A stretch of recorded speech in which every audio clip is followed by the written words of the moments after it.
The judge hadn't even taken his seat when my ex-husband stood up, pointed straight at me, and said, "Everything she built belongs to me now." Every conversation inside the courtroom stopped. The bailiff looked up from his paperwork. A woman sitting behind me quietly whispered, "Did he really say that?" I didn't answer. I simply looked across the room at David, the man who had walked away from our 38-year marriage 8 years earlier with nearly everything we owned. He smiled like a man who had already counted the money. He had no idea someone else in that courthouse had been waiting years for this day. Outside, church bells echoed across our little North Carolina town while pickup trucks rolled slowly around the courthouse square. Inside, the silence felt heavier than the summer air. David held a thick legal folder against his chest. "My wife couldn't have built that bakery without using money that belonged to both of us," he announced. "I'm only asking for what's mine." Word mine settled over the courtroom, like a heavy blanket. I lowered my eyes for just a moment, and suddenly I wasn't standing in a courthouse anymore. I was back in my old kitchen 8 years earlier. David had placed divorce papers on the table beside my morning coffee, zipped 2 suitcases shut, and calmly told me I'd never survive without him. He kept the house. He kept the retirement account. He kept almost every dollar we'd saved over 38 years. I left with my mother's recipe book, an old pickup truck that rattled every winter morning, 2 boxes of family photographs, and enough money to pay bills for only a few months. I never begged him to stay. I never argued. I've seen enough in my life to know that shouting rarely changes a selfish heart. Instead, I quietly started over. Before sunrise each morning, I unlocked the kitchen at Fellowship Community Church while the old coffee maker hummed beside me. I baked pies until my hands ached, sold them one by one, and saved every dollar. 1 customer became 5. 5 became 50. Years later, Mitchell's Bakery became the busiest little shop on Main Street. David never mixed a single batch of dough. He never paid a single bill. He never stood beside me when I wondered whether I could afford another bag of flour. Yet today he wanted half of everything I'd built. Just then, the courtroom doors opened, and an elderly man carrying a worn leather briefcase stepped inside. The moment David recognized him, the smile vanished from his face. The elderly man walked slowly toward the front of the courtroom, his polished cane tapping softly against the wooden floor. I recognized Harold Jenkins immediately. For nearly 30 years, he had managed our family's accounts at the local bank before retiring. David recognized him too. I could tell by the way his confident smile disappeared. Harold wasn't a man who enjoyed courtrooms, so seeing him there meant something important had brought him out of retirement. The judge welcomed everyone, and the hearing finally began. David's attorney argued that Mitchell's Bakery had been built using money David and I had accumulated during our marriage. According to their claim, I had hidden marital assets during the divorce and secretly used them to build my business. I listened quietly without interrupting. That dog wouldn't hunt. Every dollar I invested had been earned after the divorce through long mornings, late nights, and years of steady work. Thomas Green, my attorney, stood only long enough to ask the judge for permission to present evidence. Later in the hearing, the request was granted. During a short recess, Harold walked over and gently shook my hand. "Sarah," he said, "I've carried something for 8 years, hoping I'd never need to bring it here." Before I could ask what he meant, the bailiff announced that court was back in session. Harold returned to his seat without another word. I couldn't stop thinking about what he had said. After the divorce, I rented a tiny apartment above an old hardware store where the pipes rattled every winter. Every morning before daylight, I drove to Fellowship Community Church and baked pies in their kitchen, while the old coffee maker hummed in the corner. I kept every receipt, every tax return, every loan payment, and every bank statement because I wasn't born yesterday. Years later, those records helped me buy the little brick building on Main Street that became Mitchell's Bakery. David never once asked how I was surviving until the bakery became successful enough to appear in the county newspaper.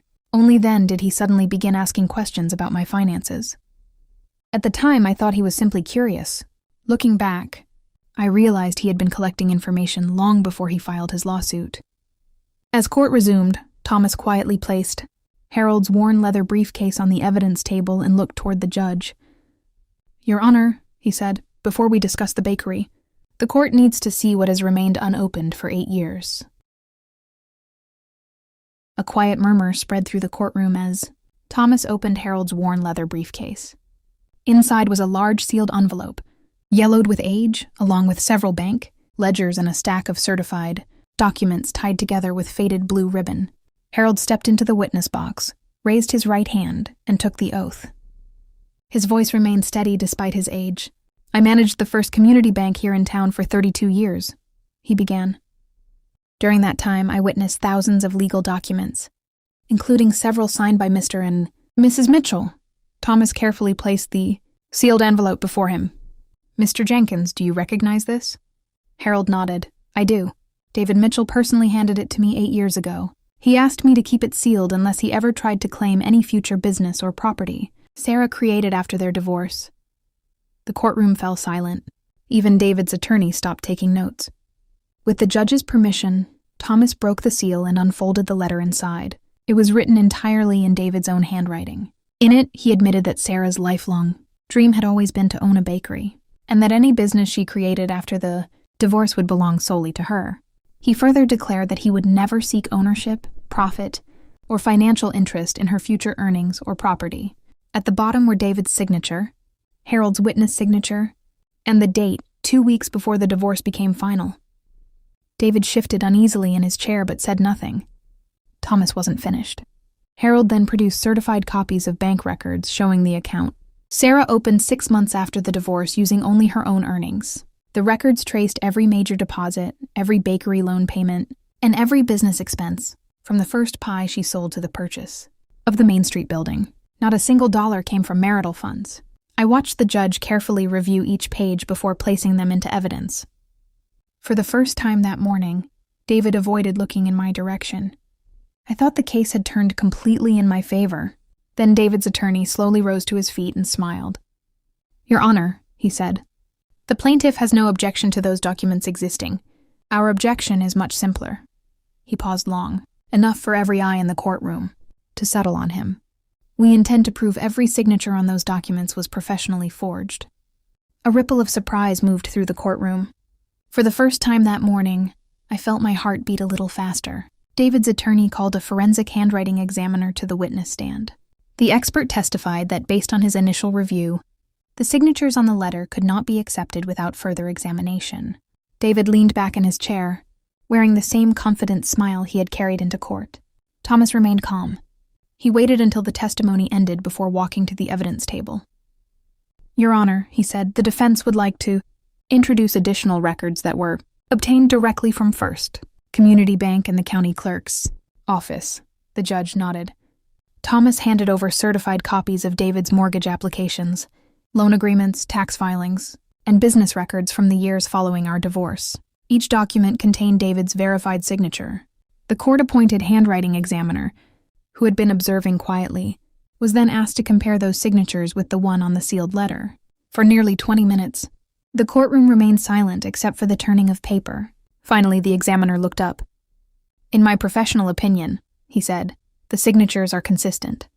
I find no evidence that Mrs. Mitchell or anyone else forged this document." David's attorney immediately objected, but the judge overruled him.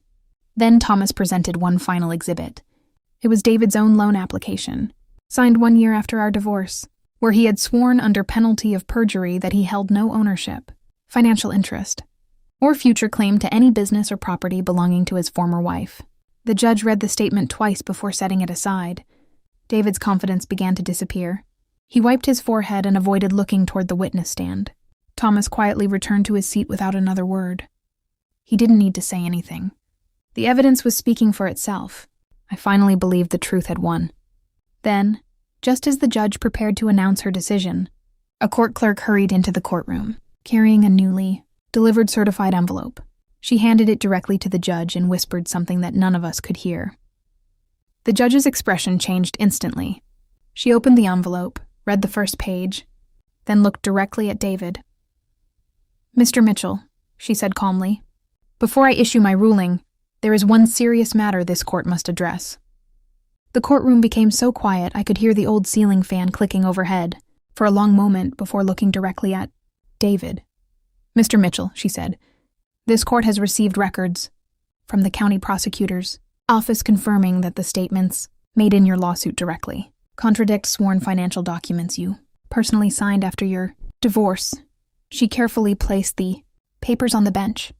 You declared under penalty of perjury that you had no ownership, financial interest, or future claim to any business or property belonging to your former wife. Today, you have claimed the exact opposite.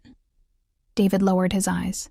His attorney quietly asked for a moment to speak with him, but after several whispered exchanges, he slowly stood. Your Honor, he said, my client wishes to withdraw his claim. The judge shook her head. That request comes too late.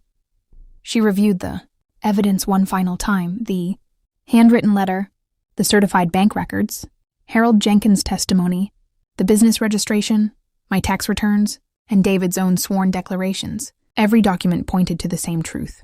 Mitchell's Bakery had been built entirely after the divorce with my own earnings, my own loans, and years of honest work.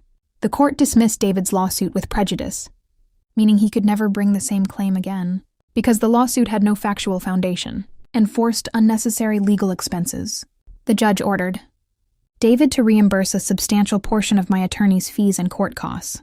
No one applauded. There was no dramatic celebration. Folks notice more than people think, and the people sitting in that courtroom quietly understood exactly what had happened. Over the following months, David's reputation changed without anyone raising their voice. The truth traveled through church gatherings, local diners, and conversations on front porches. People stopped repeating his version of the story because the court records spoke more clearly than rumors ever could. As for me, I returned to Mitchell's Bakery before sunrise the very next morning. The old coffee maker hummed softly while fresh cinnamon rolls filled the kitchen. With their familiar smell, my first customer smiled as the front bell rang, and I realized something I had never understood before. David hadn't left me with nothing. He had unknowingly given me the opportunity to build a life that belonged completely to me. The greatest fortune I ever earned wasn't my bakery. It was knowing no one could ever claim my future again.